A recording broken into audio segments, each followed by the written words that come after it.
mahasiswa itu ya, ditambahin pakai peluru karet sama dilemparin pakai gas air Kandung mata ya Pak juga ya. tadi pagi di Unisba itu ya. Serem juga loh tadi pagi itu demo di Unisba ini.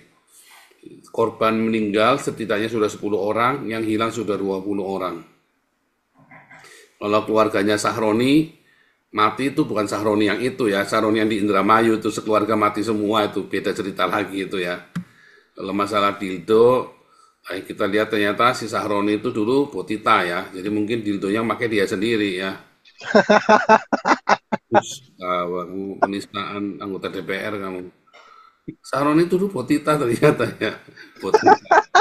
Yang apa namanya? Tapi iya Pak Paul, pakai celana pink, iya kan? Kedi, Pakai celana Kedi, pink. Kedi, Kedi itu kan dia kan Kedi dulu, Kedi golf itu kan dia. Iya, heeh. Ya mungkin dildo dildo sepanjang 40 cm Buat dia ya kan sendiri, buat yang diberi tubuhnya dia. nama Black Mamba itu Ya, Black Mamba itu mungkin baru buat milik dia, dia. ternyata bukan buat istrinya ya. Gila ya. Ngeri ya kalau udah anggota DPR.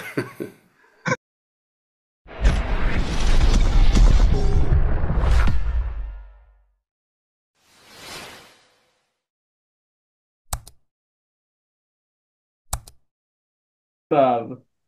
Slava Ukraini. Ah. Oke, oke, oke. Pak Kena SK nih ada nih. Pak. mana Pak SK masuk? Ada Pak SK.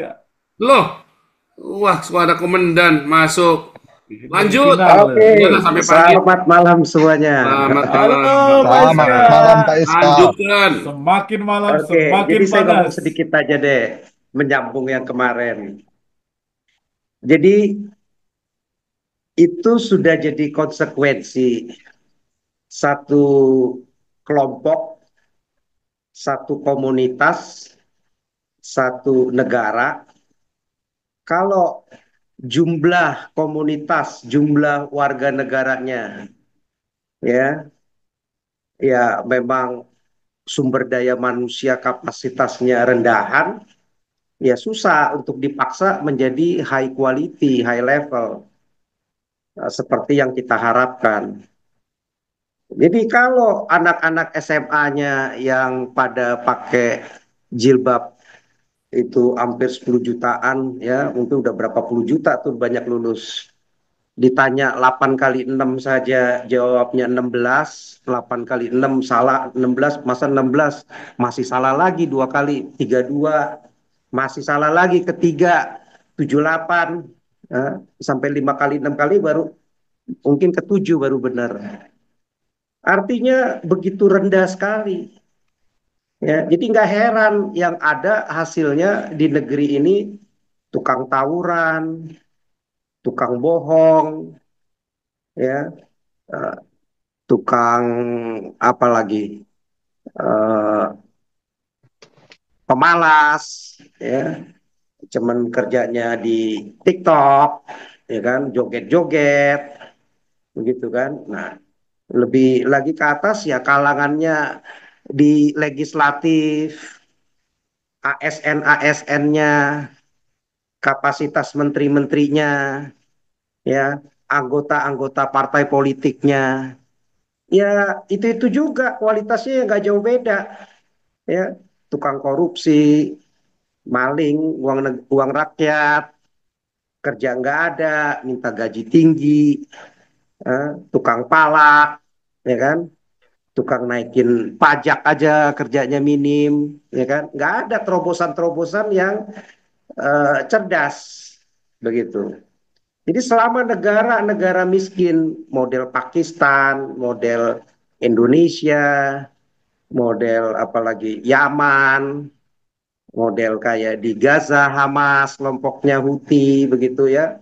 Ya pendidikan rendah ya orang-orangnya kebanyakan jadi begal, tukang korup, ya negaranya kumuh, nggak maju, ya minta jatah dari pajak doang jijah, dari ngemis-ngemis doang, uang-uang barat masuk, kan begitu. Ya, nah, di Indonesia ya sama. Dari orang-orang non-Muslim yang bikin maju Bali, yang bikin maju Pantai Indah Kapuk, yang bikin maju Kelapa Gading ada, yang bikin maju BSD ada, Sumarekon ada, ya, Mekarta ada, ya yang tadinya nggak berbentuk, ya kan, di Bandung juga terus banyak sekarang, Jawa Timur banyak.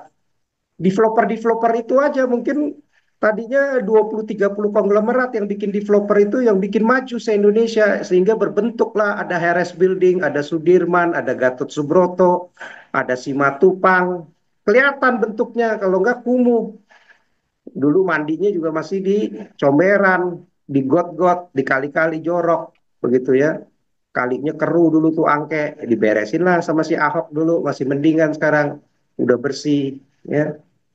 Jadi kualitas di Indonesia itu ya karena pendidikannya rendah, kualitas gurunya rendah, anak-anak didiknya rendah, ya apa yang bisa dihasilkan ya sehingga menghasilkan komunitas di legislatif, di yudikatif, di eksekutif yang nggak beda jauh. Mental-mental korup, mental-mental kerja mau enak dapat duit banyak, skill nggak ada, ya kan? Nggak ada inovasi-inovasi, nggak ada. Ya, yang menyumbang ya mungkin yang anak-anak yang mungkin pendidikannya jauh lebih tinggi, tapi seberapa persen hasilnya nggak ada. Ya, jadi itu di negara-negara Muslim kenapa miskin? Ya karena pendidikan rendah. Apalagi kalau udah banyak sekolah pesantren, uang negara habis buat mensubsidi sekolah-sekolah model pesantren melalui Menak daripada mensupport sekolah-sekolah negeri yang berkapasitas supaya ditingkatkan guru-gurunya, pendidikannya, murid-muridnya. Nah, jadi selama pendidikan nggak pernah beres, nggak bisa negara kita itu bisa bersaing dengan negara Barat. Jadi mesti diperbaiki dulu kurikulum, kualitas guru, ya mesti ada sistem evaluasi terus-menerus. Baru ada perubahan fundamental untuk menghasilkan sumber daya manusia yang berdaya saing, yang jujur, yang berintegritas, yang nggak korup. Baru bisa ada legislatif, presiden, menteri-menteri, ketua BUMN, ya, ketua-ketua parpol, anggota-anggota partai politik, ya, pegawai-pegawai pemerintah, DPRD, bupati-bupati, wali kota, gubernur-gubernur yang punya skill, punya daya saing, punya nilai kehidupan, jujur, integritas, disiplin, inovatif, kreatif, ya, yang kompetitif semuanya. Bisa baru bisa bersaing. Jadi mesti diberesin itu pendidikan. Ya, guru di sana kalau di luar negeri ya memadai, digaji cukup tinggi dan diambil orang-orang guru-guru yang kompeten, yang bisa mengajar. Nah kalau di sini ya susah. Udah gaji kecil, bahkan guru ada yang gajinya cuma 300.000, 600.000. Ya, ya gimana? Ya jangan-jangan mereka jadi ngajar sekolah pagi atau siangnya, malamnya nge-Grab, nge-Gojek. Bisa-bisa ke sekolah ngantuk kali ngajar. Dan nggak tahu mungkin mesti ngajarin apa lagi value-nya. Ya banyak guru-guru yang seperti itu. Dulu saya SD itu gurunya ngojek loh. Karena nggak cukup makan. Gaji kecil, ya.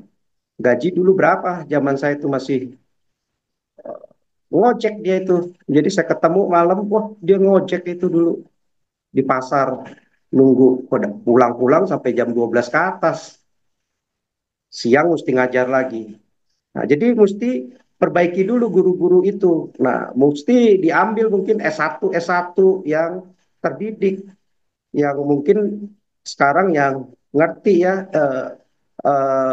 apa eh, ngerti dunia Gen Z atau dunia milenial lah minimal ya, melek melek terhadap teknologi guru-gurunya. Ya, saya nggak yakin guru-guru yang ada sekarang ini yang umur 50, 60, bahkan 70 tahun itu ngerti begitu. Nah, itu perlu eh, apa pendampingan guru-guru itu terus dilatih, di training, di mentoring terus. Ya, apalagi sekarang zaman internet kan bisa begitu ya, mestinya bisa gitu. Nah, itu dulu sebenarnya si Nadiem mau lakukan itu ya lewat kalau dia bisa bangun dengan Gojeknya, melatih orang-orang yang kurang kompetitif yang dulu mau ngisi aplikasi aja susah, sehingga dengan bikin yang simple, orang-orang yang kurang sekolah saja, lulusan SD nggak sekolah pun, seperti yang di tukang-tukang Grab Gojek itu, akhirnya bisa dan membuka lapangan pekerjaan. Nah, mestinya seperti itu kan bisa di bisa di training ya, pengembangan keterampilannya si para guru-guru ini. Nah, sehingga dari situ nanti bikin kurikulum gimana secara online itu bisa ngatur siswa-siswa itu akademinya, keterampilannya dikembangkan sehingga menghasilkan anak-anak siswa yang punya critical thinking, berpikiran kritis, berpikiran yang kreatif, berpikiran yang apa namanya solutif, apa tuh eh, apa namanya eh, problem solving, begitu kan. Nah, bisa. Nah, itu yang mesti diaturin gimana ngebangun kurikulum yang relevan terhadap pemikiran-pemikiran yang memerlukan keterampilan berpikir yang tingkat tinggi ya, seperti di barat ya. Harus didorong siswa-siswa itu untuk belajar bertanya, belajar kritis, belajar memecahkan masalah, belajar berinovasi. Harus dibiasakan siswa itu untuk belajar studi kasus, proyek-proyek, ya, menuntut sesuai dengan aplikatifnya di dunia yang nyata, ya, lewat pengetahuan, lewat ini. Tapi kan nggak ada di sini, kebanyakan ngafal, ya. Nah, sekarang aja udah mulai ada sedikit-sedikit dimasukin. Nah, kalau di bule belajarnya semua banyak kan proyek-proyek terus, dikasih proyek ini, proyek itu, ya mau belajar bahasa Inggris, proyek. Mau belajar sport aja, mesti bikin narasinya proyek 100 lembar. Nah, sehingga mereka terbiasa udah membangun narasi, berpikir kritis, sehingga mudah bagi mereka untuk membangun 100 halaman, membuat 100 halaman setiap mata studi, ya, setiap PR homeworknya mereka dengan membangun narasi, mengetik, itu pasti mereka mengeksplor. Wah, itu eksplornya banyak itu. Hampir semua bidang studi, bidang ilmu pengetahuan akan dieksplor. Semakin dia banyak mengeksplor, semakin dia kompleks dan semakin bagus berpikir, semakin kritis dan semakin luas dan menambah wawasan dia. Sehingga anak-anak ini udah dilatih dari kecil belajar seperti itu, ya. Nah, gimana sarana-sarana yang modern, komputer, laptop, handphone, semuanya mesti bersatu, internet.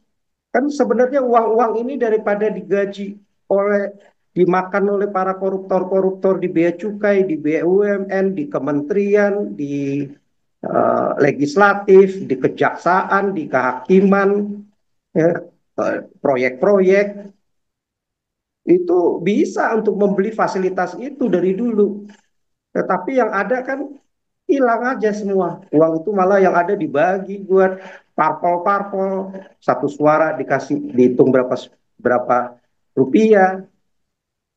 Muhammadiyah juga kebagian, NU juga kebagian, orang yang naik haji juga kebagian, bahkan 50 jutaan satu orang. Coba, padahal kalau dibangun pendidikan ini, Indonesia mungkin udah dari tahun 70 80-an, 30 tahun saja udah maju. Tapi karena ya nggak mampu untuk memimpin satu bangsa eh, yang baru merdeka untuk bisa benar-benar mensejahterakan rakyatnya dan membuat SDM-nya maju sehingga menghasilkan nggak seperti sekarang legislatifnya ini ya menghasilkan ya model-model kayak gini, cuman menang populer, ya artis-artis nggak punya kemampuan, ya, sehingga akhirnya udah dipilih berapa tahun baru nggak sadar salah pilih nih, ya. Nah, jadi pemerintah ini mestinya mengalokasikan dana yang cukup besar, transparan, akuntabel, mesti terbuka untuk bangunan, untuk gaji guru, untuk kurikulum yang luar biasa, yang bagus, program pengembangan siswa, begitu kan, sehingga siswa-siswa ini SMA nggak ada lagi yang modelnya 86, 8 kali 6 masih modelnya bingung-bingung ngejawabnya, ya. Dan mesti ngikutin paling pertama gimana anak-anak murid dari awal itu TK, SD itu ditanamkan benar-benar karakter, ya, karakter nilai, nilai-nilai kejujuran, nilai-nilai integritas, nilai-nilai tanggung jawab di dalam setiap mata pelajaran, ya. Nah, sehingga pembelajaran itu bukan hanya melulu akademik. Kalau di Indonesia kan beda, yang digenjot akademik, nilai dulu 7, dapat 8, dapat 9, tapi nggak tahu belajarnya itu benar nggak, jangan-jangan nyontek, jangan-jangan dikerjakan orang tuanya, ya kan. Nah, atau ya paling cuman sebatas nilai, ya. Nah, tetapi nilai-nilai yang paling penting, yang paling hakiki yang dibawa seumur hidup adalah nilai-nilai, yaitu kehidupan, kejujuran, karakter, integritas, tanggung jawab.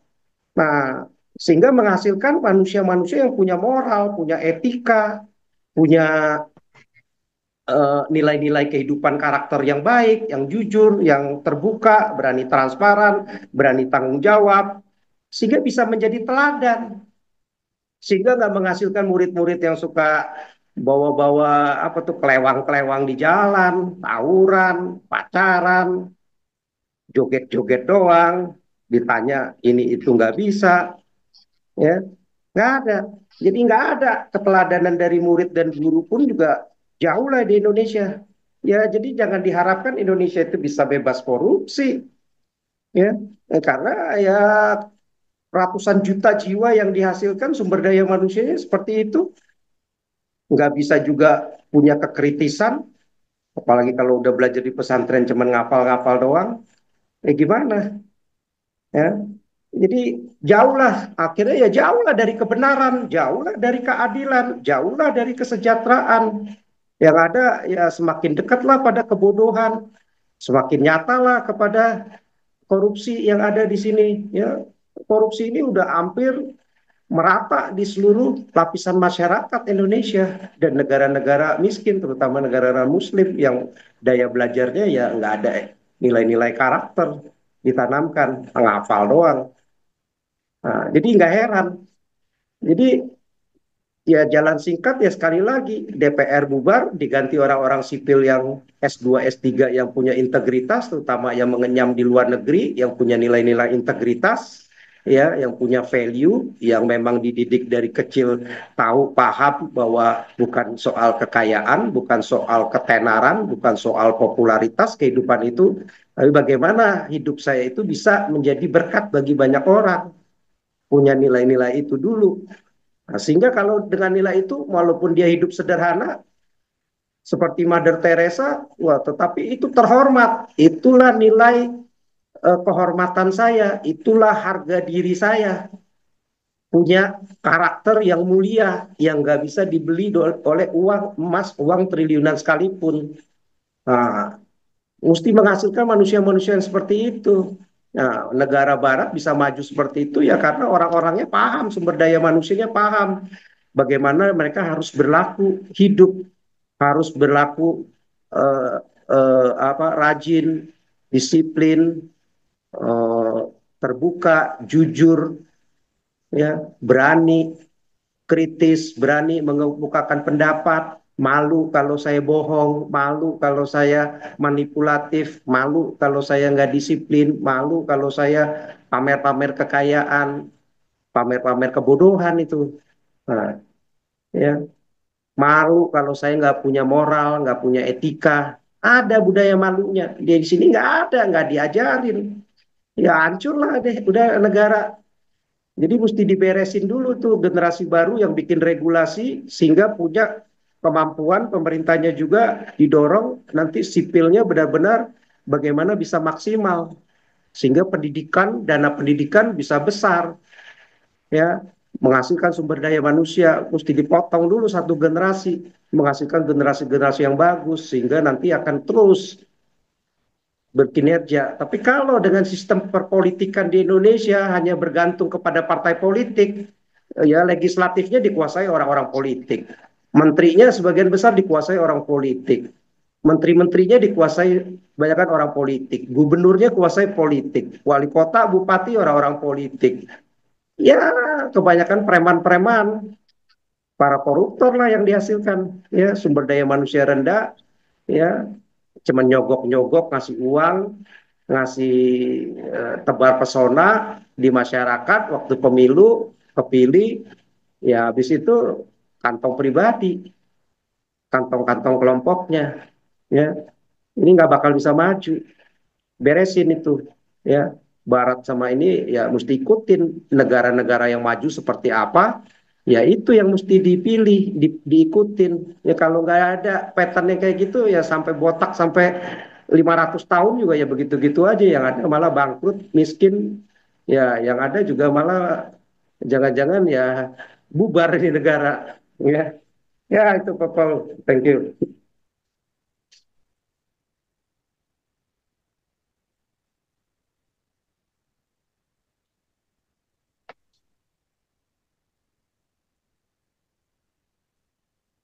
Punya Pak SK yang berhenti atau punya saya yang tidak kedengaran ya? Udah. Tadi suara Oh, saya nggak kedengeran ya? udah, bagus, bagus, oke, sudah. Ya. Urusan hilang. Ya, memang. Oke, yang hati-hati nih kayak 98 ya. 98 itu kan waktu kejadian baik asalnya demo tiba-tiba cingkrang-cingkrang masuk. Dulu KSW juga gitu tahun 95 ya. Yang pertama kali saya ngeliat ya, yang pertama kali ngelempar bangku ke kacanya biro administrasi itu. Saya sama Ana waktu itu ada di situ, saya ngeliat. Itu orang HMI. Yang pertama kali ngeliat. Ya, dilempar gitu ya bangkunya ke kaca di depan mata saya. 98 juga sama, ya cingkrang-cingkrang ya, celana cingkrang tuh yang pertama kali. Tadi ketangkep tadi yang bawa-bawa molotov itu anak-anak pesantren semua tuh, kelihatan mukanya muda-muda, ya kelihatan anak-anak pesantren semua begitu ya. Jadi bisa kapanpun ya, tetap berhati-hati saudara, tetap berdiakonia dengan sungguh-sungguh. Kalau sampai terjadi, tadi sudah ya, kalau sampai terjadi, segera biar gereja harus bertanggung jawab untuk memberi makan jemaat. Dan seharusnya gereja itu memberi makan, supaya jangan mudah diprovokasi orang-orang ini, karena perut yang lapar itu nggak bisa dihasut. Tapi sekarang ini 60% rakyat Indonesia di bawah kemiskinan, lebih parah daripada kejadian 98. Saya nggak tahu nih akan lebih parah seperti apa yang akan terjadi. Sekalipun saat ini kelihatannya, tapi demo tadi pagi pun di Unisba ditembakin juga ya, mahasiswa itu ya, ditambakin pakai peluru karet, sama dilemparin pakai gas arma Bandung ya Pak ya. juga tadi pagi di Unisba itu ya. Serem juga loh tadi pagi itu, demo di Unisba ini. Korban meninggal setidaknya sudah 10 orang, yang hilang sudah 20 orang. Kalau keluarganya Sahroni, mati itu bukan Sahroni yang itu ya, Sahroni yang di Indramayu itu sekeluarga mati semua, itu beda cerita lagi itu ya. Kalau masalah dildo, kita lihat ternyata si Sahroni itu dulu potita ya, jadi mungkin dildonya pakai dia sendiri ya. Terus kamu penistaan anggota DPR kamu. Sahroni itu dulu potita ternyata ya, potita. Ya, apa namanya? Tapi iya Pak Paul, pakai celana pink, iya kan? Kedi, Pakai celana Kedi, pink. Kedi itu kan dia kan Kedi dulu, Kedi golf itu kan dia. Iya, heeh. Ya mungkin dildo dildo sepanjang 40 cm, Buat dia ya kan sendiri, buat yang diberi hobinya dia. nama Black Mamba itu Ya, Black Mamba itu mungkin buat milik hobinya dia, dia. ternyata bukan buat istrinya ya. Gila ya. Ngeri ya kalau udah anggota DPR.